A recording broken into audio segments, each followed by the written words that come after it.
Kausap natin si John Lery Deximo, Senior Science Specialist ng PHIVOLCS.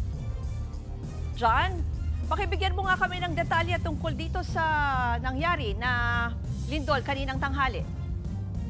Magandang hapon po sa ating tagapakinig at tagapanood ng Frontline News, no po. So ngayon po, kaka-update lang po namin ng aming earthquake information number 3, no? So it's still a magnitude 4.6 na kung saan po yung depth po nito o yung lalim ay nasa may 11 kilometers. So yung epicentro po ng lindol ay nasa 25 kilometers general na Quezon City. Nito pong 12:17 PM nangyari po yung nasabing earthquake.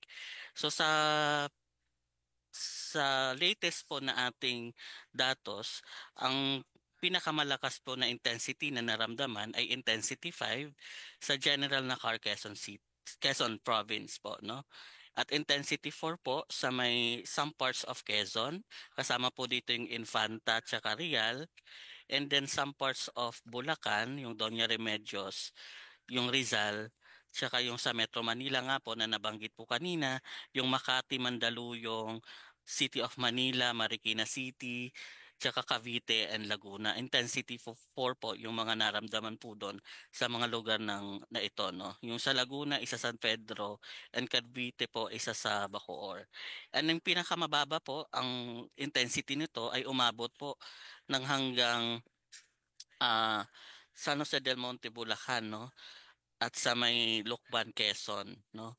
Yung mga naiulat po na mga intensity reports dito po sa hanggang Camarines Norte, no?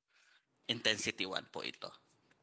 John, naririnig mo ko yung ganitong movement ba? Kasi like ako, nasa mataas na bahagi ako ng kondo. So yung naramdaman ko parang tinulak or dinuyan yung upuan ko. Paano ba yung inaasahan na movement? Tapos may parang konti pang movement a few seconds after. Opo, ito pong ground shaking na naramdaman po natin kanina. Usually po kapag malapit po tayo sa epicentro ng lindol, ang nararamdaman po natin ay parang may sumusuntok po sa ilalim, no? Yung up and down motion na pagyanig, no? Kapag medyo malayo po tayo sa epicentro, kagaya po ng naramdaman natin na dinuduyan po, no? Kasi nasa Metro Manila tayo, yun po yung nararamdaman natin, yung parang sway o dinuduyan po tayo. So meaning to say, medyo malayo tayo dun sa epicentro ng lindol. Okay, pero doon sa malapit sa epicenter, kasi hindi pa pumapasok yung ibang reports, pag ganito bang magnitude, may expected na damages and aftershocks? Base po sa initial parameters kanina, we're expecting initial damage at aftershocks, no? Since marami na pong pumasok na mga datos na kung saan na-i-process po natin at na-analyze, kaya po naglabas po tayo ng updated parameters of this event, na which is magnitude 4.6, no?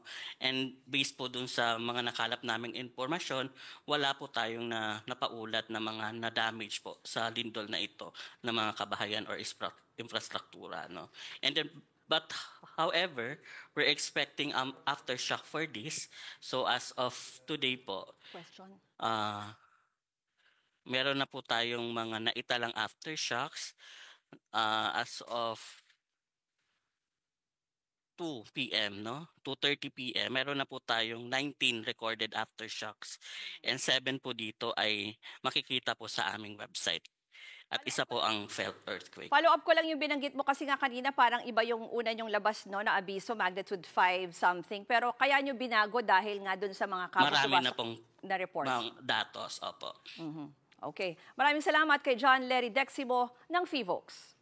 Mga kapatid, ako po si Ruth Cabal.